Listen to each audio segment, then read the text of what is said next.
Okay, perfect.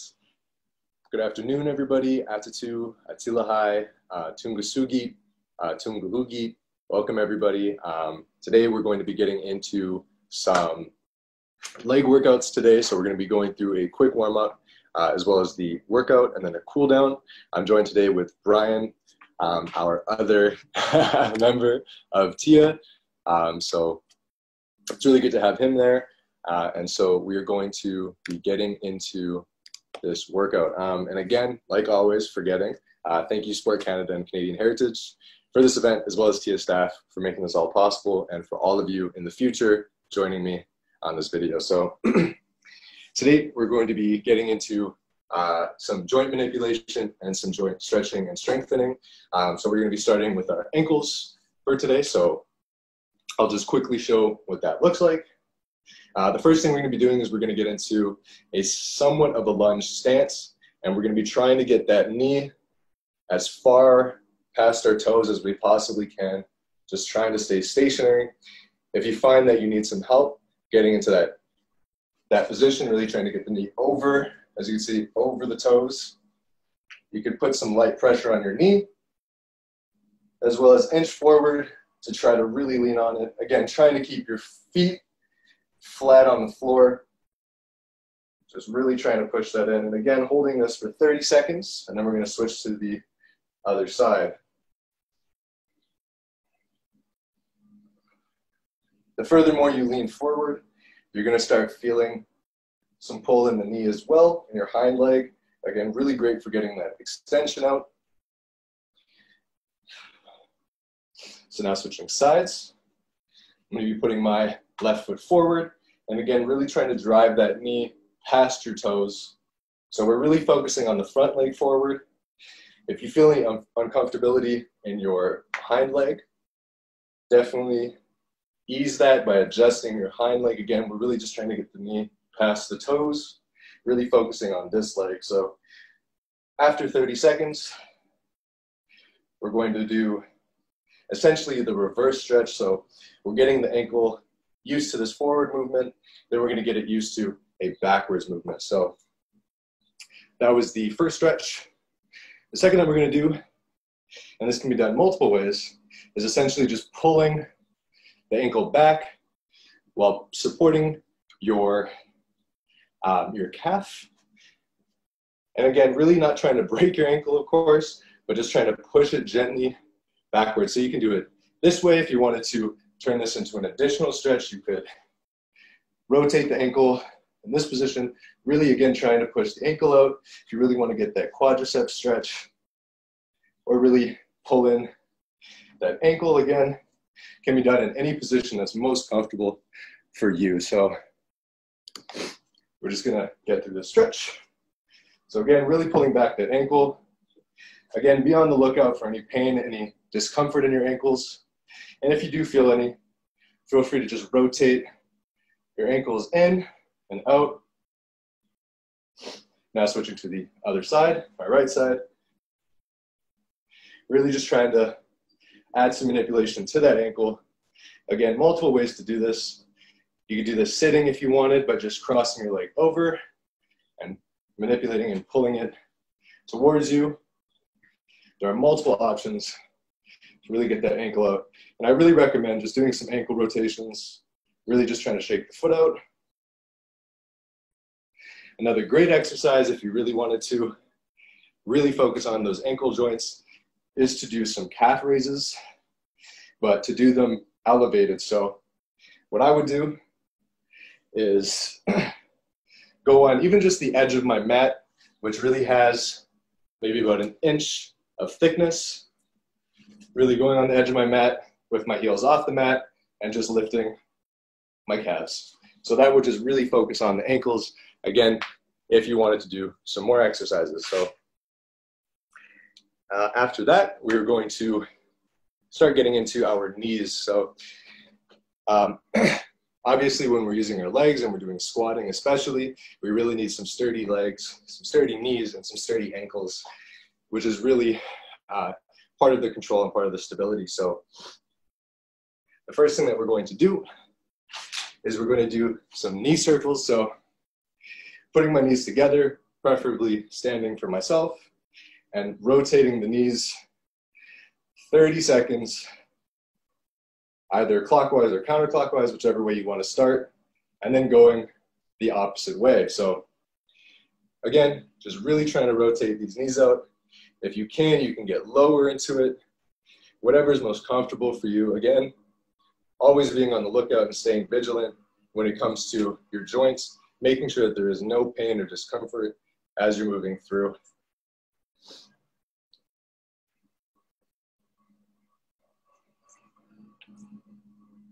I'm hearing some cracking in my knees. So definitely good to keep this as a little leg ritual.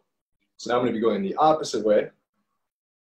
And again, just doing this for 30 seconds. I'm already starting to feel some type of a burn. Definitely more so in the quads from doing a half squat. And I think now it's a good time before we get into the workout, just to say that for this workout, we're just going to be needing a stationary chair and preferably one that does not have any arms. So I'll be getting that in a second as we get through this warm up. So we're really trying to strengthen those knees. So the next thing that we're going to do is the flat abductor stretch. So we're going to get on our backs and basically do a butterfly, lifting our knees into the air and pulling them down to the sides. So I will just adjust my camera angle for this. So what that looks like is, again, getting on your back. I like to keep my legs at this 90-degree angle. Again, trying to get the knees parallel with the pelvis. And we're just going to gently push them down now. For myself, I like to keep my the bottom of my feet together, my soles together as I'm pulling them. But if you find that this is too uncomfortable, you can widen it as well. But for me, I just find that this really works on my hips as well. So again, just doing this for 30 seconds. A good tip too, if you're doing it this way, is you can really try to bring your feet in by scooping them and just trying to pull your heels towards your chest or trying to get them above your groin area. And again, just holding for 30 seconds. So this is also really great for the knees, really getting into manipulation.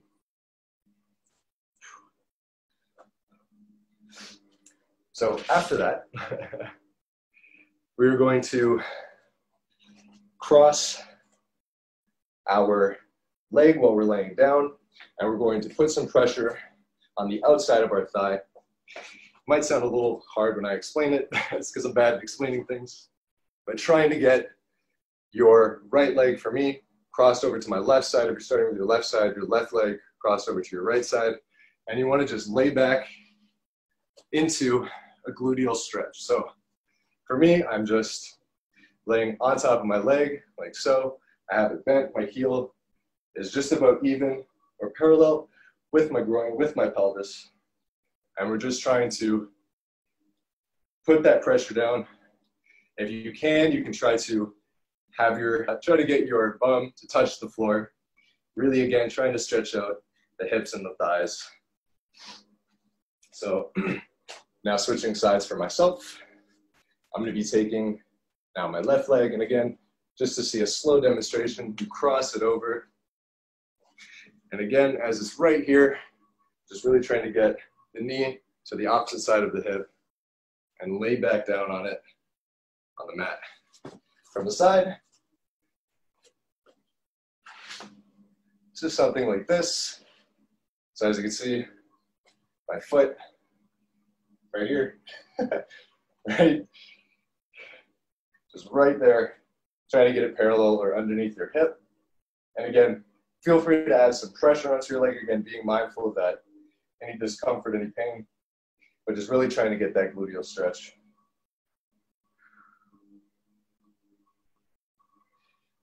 So generally with every stretch and exercise, I like to hold for 30 seconds. So even if I'm not saying 30 seconds, we're holding for 30 seconds. So after that, we're going to get into the pretzel. So the pretzel is, or the figure four, is again getting back on the back and trying to pull. Now I like to put my ankle above my knee, pulling in the inner knee and trying to pull that heel to my head. So just like so.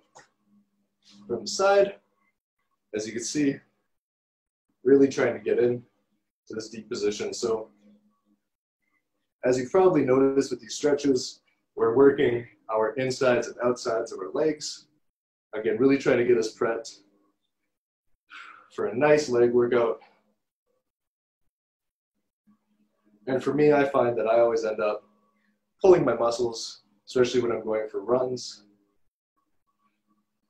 So I'm always trying to be mindful when I'm stretching to just really work out any knots in my legs as well. So again, we're just pulling in.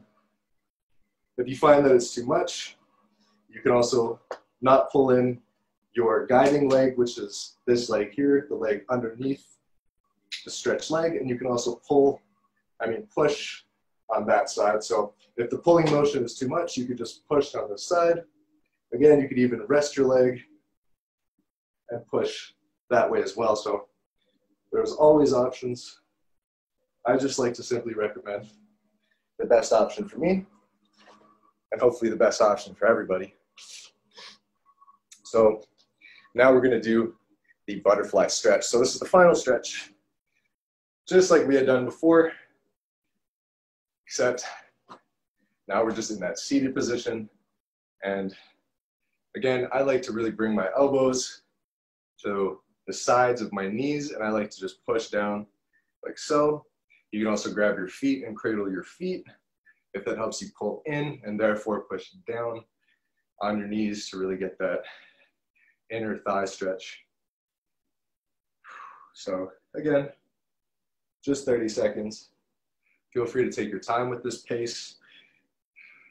This is simply just the pace that I set for the length of these videos, but feel free to pause, feel free to go through, come back to it.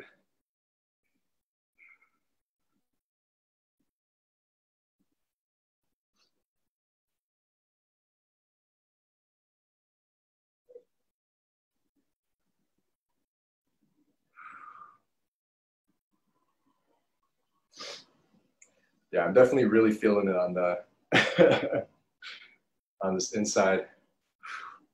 Okay, so we've gotten through the stretch. Hope that everybody's feeling good. Hope that everybody's feeling warmed up. And so now we're going to do the exercise portion of a lot of these stretches. So for the first that we're going to go through are lying down butterflies. So again, going in our back, going into that butterfly position again. And we're going to just flutter our legs like so, in and out of this position.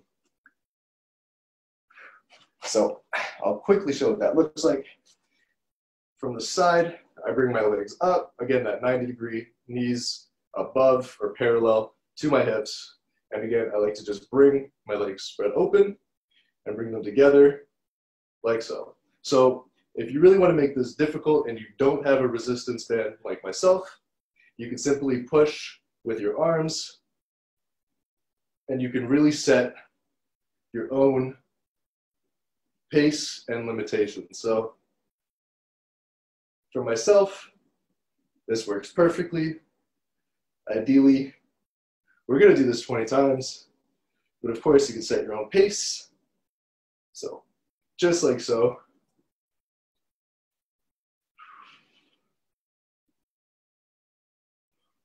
And like with anything else, if you feel like you need to get another stretch in, this is the perfect position to just stretch up your abductors as well as your hip abductors. But also, it's just a really great workout for your inner thighs. And ideally, when you're bringing your legs down and pulling them back up, you should feel some type of trembling within your muscles to let you know that you're doing the right job. So again, just doing that about 20 times. Again, break that into sets. You can do 10 here, 10 here, 5 here, 5 here, whatever works for you. So now we're going to do some table hip raises. So getting into that all fours position, that table position, we're going to be raising our hips to the side. This is also something that you could do sitting, like so, just resting on your knees. If you find that that's too difficult or have some problems with the grip in your toes, again, whatever that looks for you, getting down on all fours like so, bringing my leg out to the side and up and down. So again, if you have resistance bands, you can loop one end around one leg that's stationary and one around the lifted leg to make it more difficult. Alternatively, well, realistically, you'd have to use something. I don't think I really have balance good enough to use my arms. But nonetheless, it's a good workout, just using gravity. You could also go faster. You could add in some holding movements, like so, that do make it more difficult.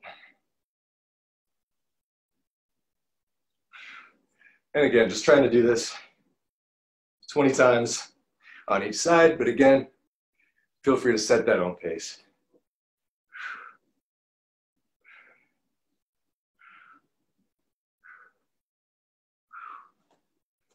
All right, now I'm going to be switching sides.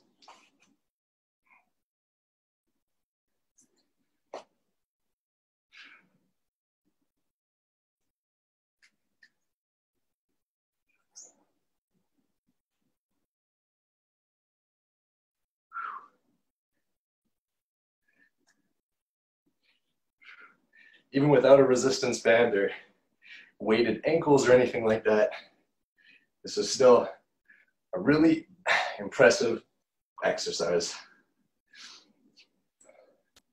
But also, I'm not really working on my hips like that. So after that, which is really great, really opened everything up. I certainly feel it. With the resistance band, that's for real. That's really tough. Yeah. But that's a warm burn happening right now. Yeah, I'm certainly feeling that as well too. Like just really shredded my side of my butt. Like, all right. So now this is the time when I'm gonna need a chair. So just excuse me for 1 second. I'm gonna go grab a dining chair.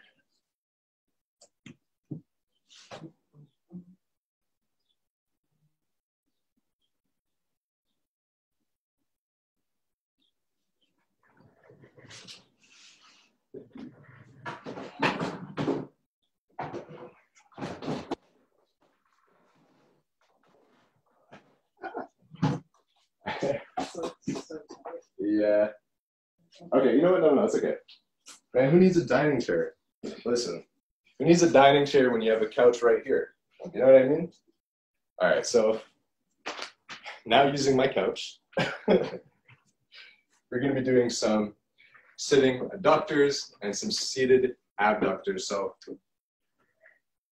the reason I recommend sitting is just because you really have to have your feet off of the floor for this, and you might need some sturdiness, some help gripping onto something. For me, it's a couch. So again, if you have resistance bands, you can loop them around your knees and go inwards, as well as loop into something else and do one at a time if you were to do this with a resistance band. So what is the function of the chair? Is it just to be sat down so that you can do the exercise? So that we could do this, you know what I mean? It's the same, it's really the same thing. For me, like again, like I like to just use whatever I can. Like for me, it's my arms. So again, really trying to use some type of resistance. preferably resistance band. Resistance band is just killer for these type of workouts, but it is possible. So, so this movement is essentially just butterflies from a seated position. Again, if it's too difficult when you're putting pressure on the legs, you can just rest and open and close your legs. Now, again, if you really want to get that stretch, I recommend sitting on the edge of your chair as far as you can go and trying to get your legs to touch the sides of the chair or to be parallel with the chair. Now, of course, that's really hard to do, but it really helps to get that stretch in there, and really, you can really start to feel that burn in your hip. So,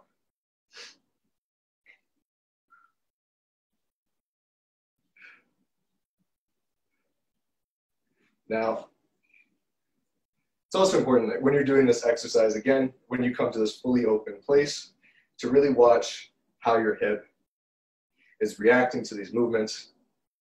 Because I am starting to feel some tightness on the sides of my hips, so just above my quads and just below my stomach. But just doing these, and again, just trying to hit 20 of those out. Now, for this exercise, we're going to be doing the same movement, but we're going to go, of course, in reverse. So instead of trying to go open, we're going to try to close. So putting my arms like this, I like to close, release and open, close, open, and close. So this really works on the clenching ability of our hips and of our legs, as opposed to the ability to swing open. So whereas flexibility outwards is mostly seen for kicks, the ability to clench and pull in your legs is really great for powerlifting as well as running. But both are equally important to our leg muscles. So again, just to go back on that other one, again, trying to open up our legs, putting pressure, trying to open them, putting pressure on the inside, and trying to close them. So it's the easiest way just to do those workouts. Again, if you have a resistance band, it's a lot easier.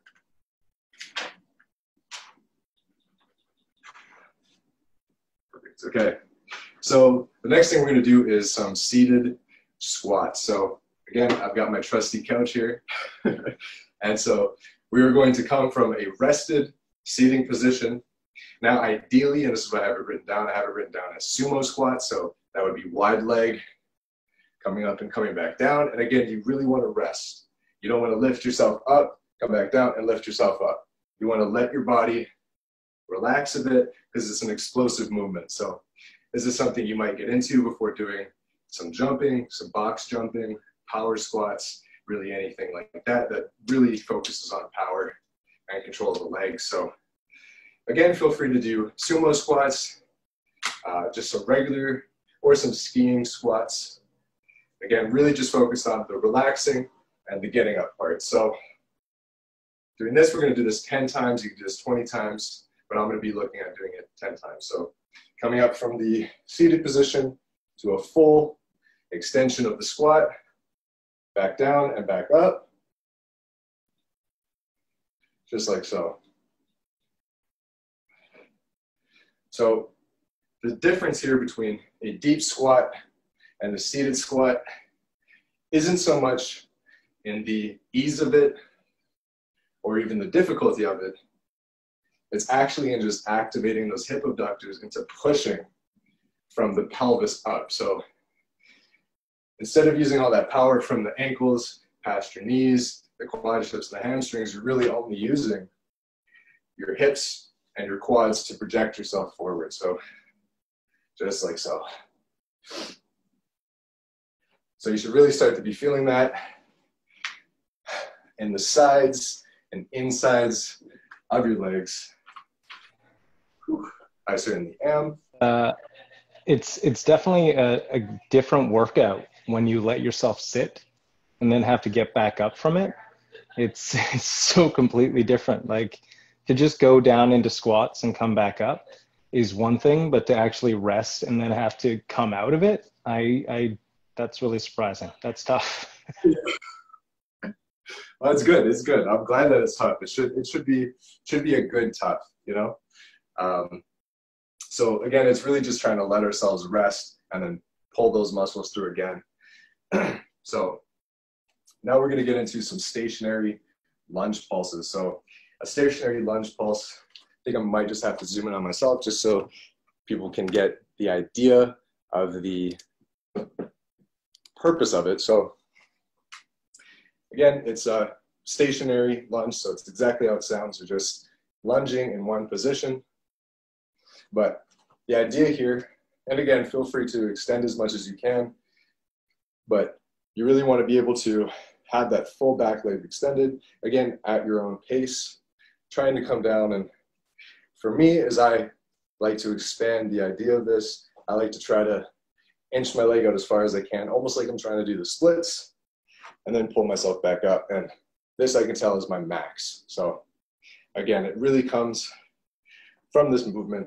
If you want to make this more explosive, like those seated squats, you can come down in a full rest position, give yourself a moment, and then spring back up.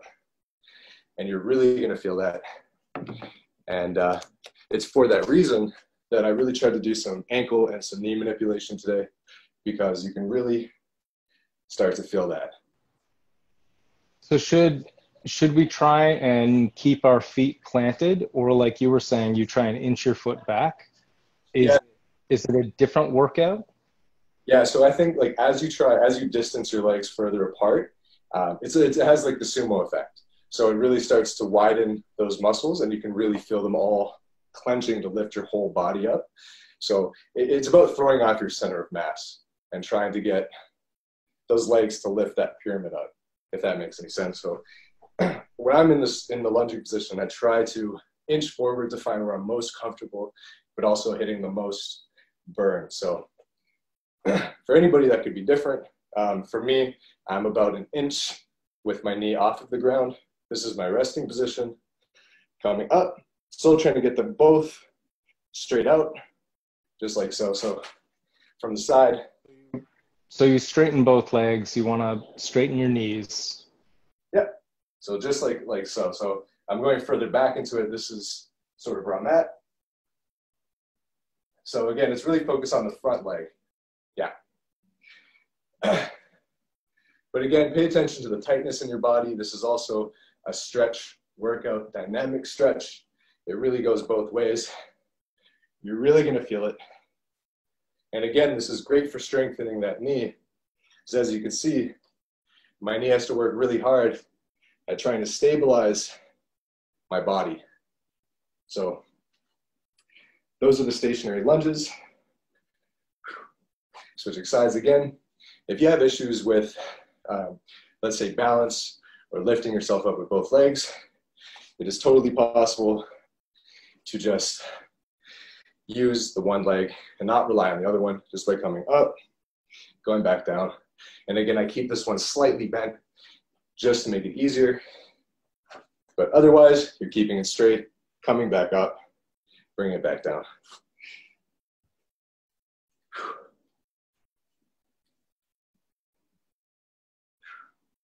Again, if you want to make it more difficult, I don't know why you would, but you can add some pulses as you're dipping down and lifting back up.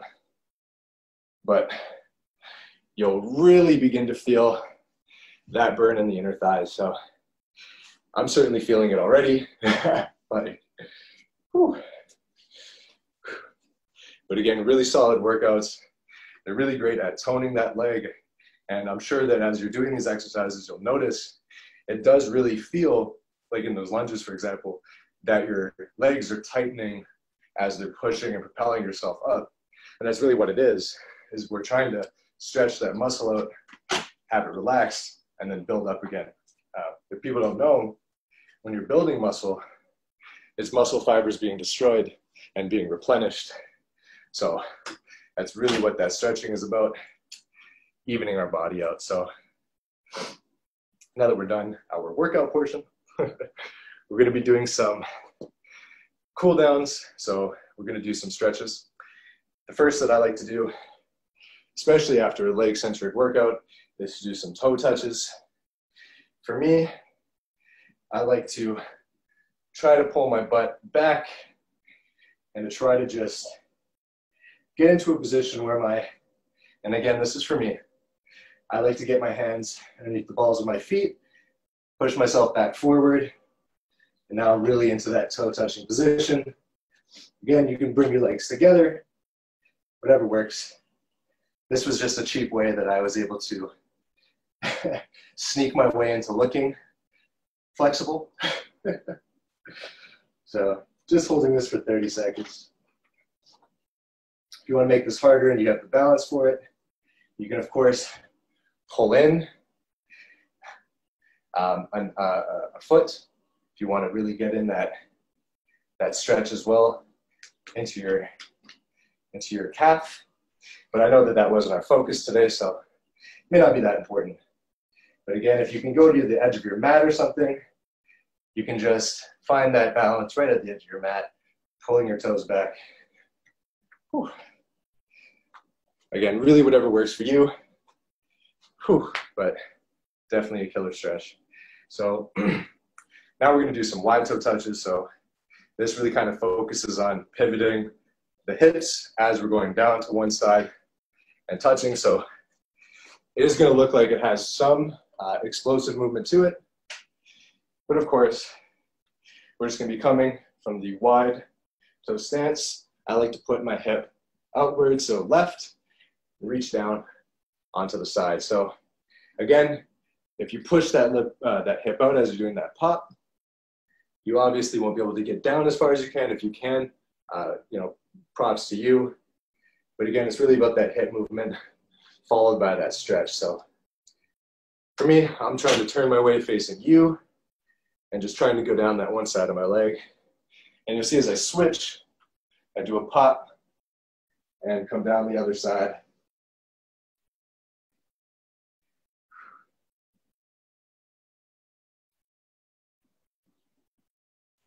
And again, like always, be mindful of your hips as well as your core, your legs, when you're doing these stretches.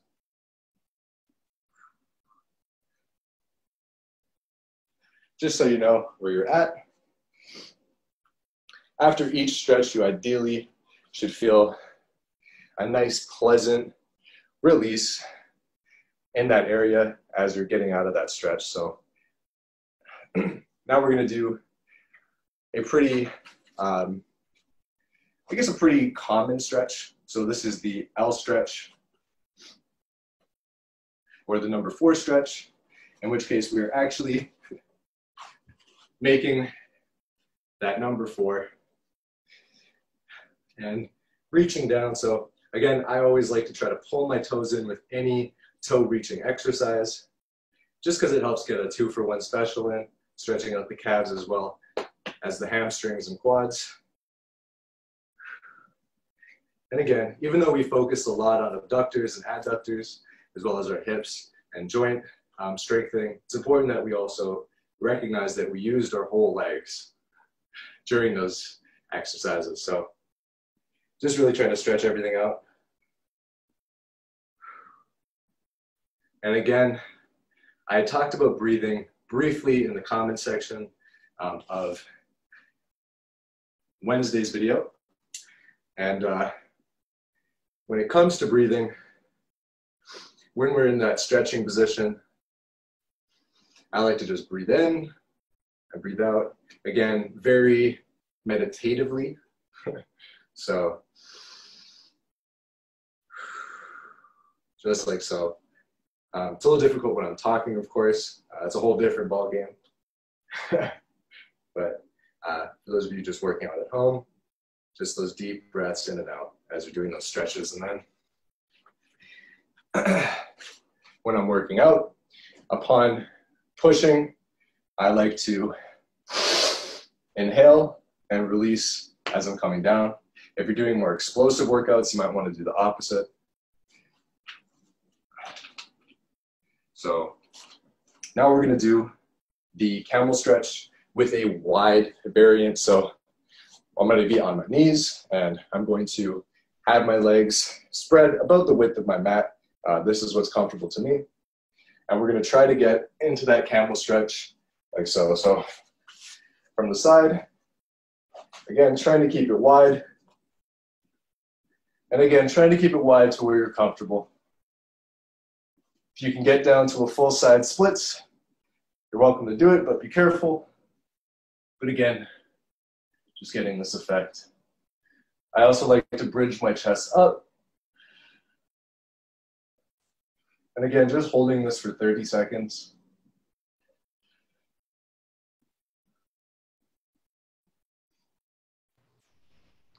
I had never noticed previously that you're setting your knees so wide. I've found this to be an incredibly difficult stretch because I have my knees like right beside each other. Yeah. It's really. Yeah, yeah, exactly. When we do them together, we're generally focused on the quads or the lower back or the stomach as well when we're doing core. But for the hips, we're trying to get that wide variant here. Whew. So should feel that just above your tailbone and around that hip area. So now, you know, it's hilarious enough, actually. I have the thin camel stretch next. So, so after that wide variant, putting our knees now together. Yeah, putting Brian to work today. So again, now my knees are together and we're just leaning back. So again, our back is inexplicably going to get this workout as well.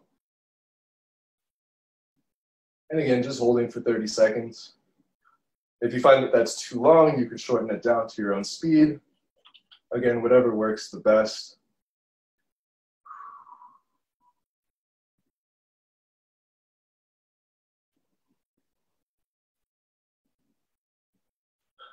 Just watching the clock. Perfect. So those are the camel stretch is, and now we're going to get into a half split. So just some caution with this. We're not doing a full splits. If you can, you're more than welcome to do it. But again, really go at your own pace with this one. Make sure that if you're wearing socks, you're not on a easily slidable floor. That could lead to some chaos. So that's why I really like these foam mats, because I really can't slip on them. So this is really good. So essentially, we're going to try to widen out our legs as much as we can, trying to plant our hands on the mat or on the floor. Again, if you're using the floor, please be cautious, or do it barefoot. And again, at your own level, exactly just as Brian is doing, really trying to push those legs out to either side. So for me, I like to aim to get both feet at the edge of my mat. I'm currently doing so. So this may be the best that I can get. So again, just like so, it's really just a stretch, trying to hold that position, trying to keep your legs straight.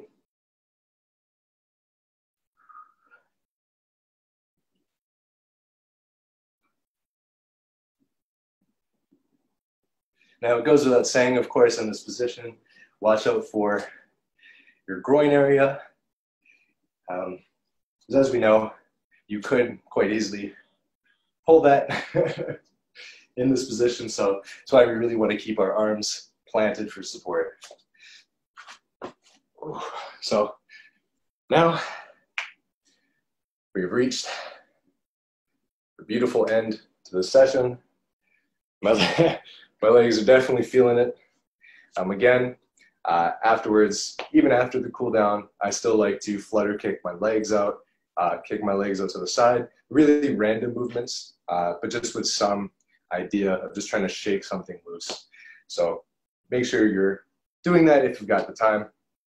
But otherwise, thank you all again for joining us. It's been a really great workout. Thank you all for supporting this and showing up. This has been really great for me. I'm learning a lot as I go through this. So I'm definitely getting jacked. So yeah, so thank you to Brian as well for coming along on this journey. It's been great. And yeah, take care, everybody, and I will see you all Monday. So bye.